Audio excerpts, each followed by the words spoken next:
บ่ว่าจะเช็ดเพจยังก็ตามเป็นยังจะจงเอาตัวตนออกมาเจ้าสบายดีเนาะเฮาเลยสังคมคนคิดต่างวันนี้เฮาสิมาแชร์เทคนิคนั้นแชร์การตลาดออนไลน์ EP ที่11เนาะ EP เฮามาฮอด EP ที่11แล้วแต่จะไปทุก EP ไปเรื่อยๆไปเรื่อยๆทุกมือเป็นยังต้องเหตุเป็นยังพี่น้องทุกคนคิดว่าจะได้เป็นยังต้องเอาตัวตนออกมาคอยหูว่าเจ้าผู้กะคอยก็เคยเป็นคนนึงที่หูอยู่หรอกว่ามันแต่ก่อนกับบ่หูหรอกว่ามันดีจะได้หูแต่ว่ากูนี่อายกูบ่กล้าอย่างว่ากูอายที่จะเอาโตมาอย่างกูยันคนเยอะยันคนเว้าให้จังซั่นจังซี่คอยก็เลยบ่กล้าออกมาแต่คอยได้ไปมีเฮียนเนี่ยได้ไปเฮียนได้ไปเบิ่งเพจได้ไปศึกษาพวกเกี่ยวกับการตลาดออนไลน์ได้หูว่าขอดีของการเอาตัวตนออกมานะมันดีจังใดนะก็เลยอยากคอยใส่แล้วคอยเอาตัวตนออกมาเขาจะเห็นกับคลิปนี้กันนะจะเป็นคลิปที่ลอยกลัว2-300เลยคอยเอาตัวตนออกมาในออนไลน์ก็ออกกล่องมาเนี่ย2-300เลยแต่เขาจะเห็นวิดีโอตอนมีทุงข่อยกับวิดีโอตอนนี้คนอ่านกันเลยทั้งการออกทั้งหน้าตาทั้งคนสีวอลนั่นหนึ่งสบายดีนั่นแหละมันเป็นยังต้องเอาตัวตนออกมาหันก็เหตุผลเนาะทุกคนคิดว่าจะไหนลองตอบก่อน1 2 3เก็บไปตอบเองว่าเป็นยังมันดีจังไดลองคิดจังซี่เนาะลองคิดจังซี่เขาสิถามครับลองสมมุติว่าเจ้าเคยมีคนมักหรือละลาคนใดหรือติดตามห้านใดหรือสิซื้อเครื่องห้านใดหรือเอาง่ายๆซะเอาเรื่องมีแฟนเพราะว่าเฮาเทียบไปเลยเนาะเฮาออกมาแชร์เลยเนาะว่าการเฮ็ดการตลาดออนไลน์ก็คือการก็คือเฮ็ดเพจก็คือเฮาไปจีบให้จีบผู้นึงแฟนเพจก็คือแฟนเอาง่ายๆเนาะถ้าสมมุติว่าเจ้ามีคนฮักหรือจะไปจีบไผคนผู้หนึ่งเด้อผู้หนึ่งเฮาสิแบ่งออกเป็น3คนคนผู้หนึ่งมีแต่แชทเอา4ซะคนผู้หนึ่งมีแต่เห็นบ่เคยเห็นหน้าเห็นตา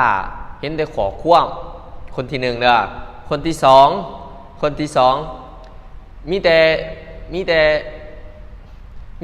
ต่แชทกันแต่บ่เห็นเสียงบ่เห็นวิดีโอมีแต่แชทขอความกันคนที่1อ่ะมีแต่อันนี้เด้คนที่1อ่ะมีบทคนที่1แต่บ่จักกันซะคนที่2มีแต่แชทขอความแชทร่วมกันคนที่3มีแต่โทรมีแต่ได้ยินเสียงมีแต่โทรได้ยินเสียง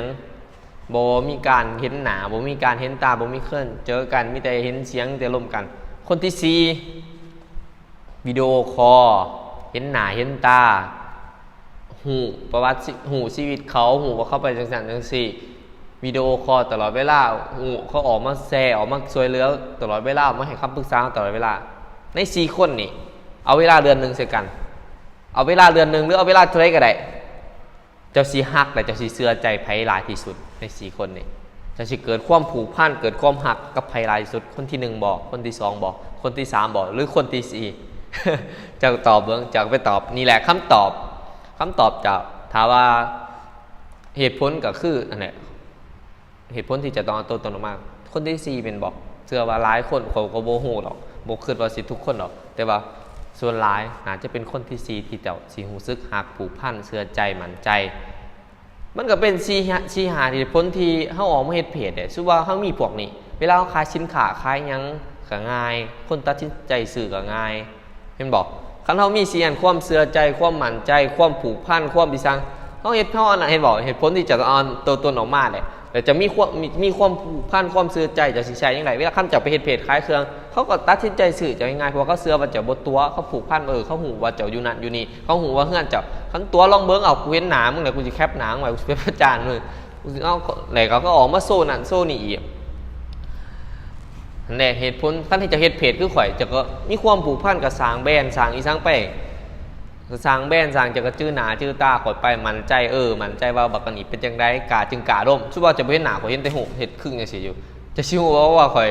เป็นคนจังได๋จะก็สิคิดว่าข่อยเป็นคนขี้มาดหรือขี้เก๊กยังไปหั่นแหละเหตุผลเนี่ยง่ายๆเนี่ยประมาณนี้แหละคันเอาตัวตนออกมาคันเอาหน้าตาออกมาบ่ว่าจะเฮ็ดเพจแต่ขอห้ามอย่างนึงคันจะเฮ็ดเพจเกี่ยวกับแมทหรือเพจเกี่ยวกับแสนไหลล้านไหลจะสิเอาตัวตนออกมาเพราะว่าคนบ่มักติดตามพวกเอาตัวหน้าตาออกมาถ้าจะบ่ดังอีหลีนะจะสิเอาตัวตนออกมาถ้าจะเฮ็ดเพจเกี่ยวกับคนขี้เหล้าคนเมาเสพข่าวคลิปดังอีสังอีกหูปเซ็กซี่หูปอีหยังจะสิเอาตัวตนออกมาเพราะเอาตัวตนออกมาเพจจะสิใหญ่ซะ แต่ขั้นจะเป็นเพจคล้ายเครื่องเพจไฮบิทกลับไปเบิ่งวิดีโอเก่าแล้วสิเข้าใจเพจคล้ายเครื่องเพจไฮบิทกับเพจสร้างตัวตนคือเพจข่อยนี่จะต้องเอาตัวตนออกมาแต่ขั้นเพจแสนไลค์ล้านไลค์คือแบบเพจประสิปั๊มยอดไลค์อย่าสิเอาตัวตนออกมาคนบ่มักตามง่ายๆเนาะจังว่าพี่น้องทุกคนแถมอีกทริคนึงซะเป็นทริคที่เฮากาเองคิดเอ็นจังไรจังสิกาเอาตัวตนออกมาเชื่อว่าทุกคนมีปัญหานั้นเพราะว่าข่อย30กาเอาตัวตนออกมาข่อยจะว่าข่อยใส่เวลาจักเดือน6-7 เดือน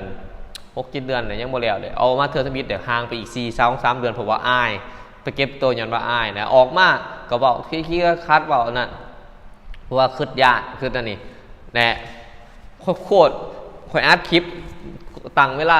30กาอัดคลิปกับเวลาอาทิตย์2 อาทิตย์แหละ30กาโพสต์อาทิตย์2 อาทิตย์แสดงว่าเป็นเดือนจังสิได้กาคลิปนึงบ่ได้มาโพสต์ข่อยบ่ได้มาอยู่ดีๆลุกขึ้นมาแล้วมากาอัดวิดีโอกาเว้าได้ทุกมื้อได้เว้าแบบนี้ได้ทุกเลยได้ข่อยจะกลับไปเบิ่งวิดีโอเก่าแล้วเดี๋ยวจะสินั่นแหละง่ายๆแหละทริคที่เฮ็ดจังได๋เฮาจะสิกล่าวมาเจ้าต้องคิดเห็นความฝันคิดเห็นเป้าหมายจ้อยเจ้าคิดซะว่าบ่มีไผเก่งแต่เกิดแต่บ่มีไผเพอร์เฟคแต่เกิดแต่เลิกท่านเฮาอายมันบ่แปลกที่เฮาอายแต่เฮากล้าออกไปเลยมันก็สิ้นเองทุกอย่างในโลกนี่เป็นแนวนี้เบิดเนาะบางว่าแล้วก็คิดถึงความฝันคิดถึงเป้าหมายได้ฮู้ไว้ว่าเป็นหยังต้องเอาตัวตนออกมาเนาะเฮาได้สังคมต่างๆถ้ามีปัญหาหยังถ้าอยากปรึกษาหยังทักมาถามเฮาได้หรือคอมเมนต์ถามหน้าได้ถ้าอยากฮู้ว่าสิเฮ็ดเพจจังซั่นจังซี่ถ้าจะปั๊มเพจโดยบ่ใช้เงินจังซั่นจังซี่ทักมาถามเฮาได้เฮายินดีเพราะว่าเฮาก็เฮ็ดเพจมานี่กับ10,000 ไลค์ 20,000 ไลค์หลายเพจนี่มันเป็นเฮามีเป็น10เพจนะเพจ 2-3,000 ไลค์นี่ปั๊มง่ายๆโดยที่เฮาเริ่มจากบ่มีทุนอีกเนาะเฮาอะไรเนาะบางว่าสิเป็นประโยชน์กับพี่น้องทุกคนเอาไปใส่กัน2ทางออนไลน์ไปก่อนได้เปรียบแน่นอนเดี๋ยวสิไปกำลังโมบ๊ายบาย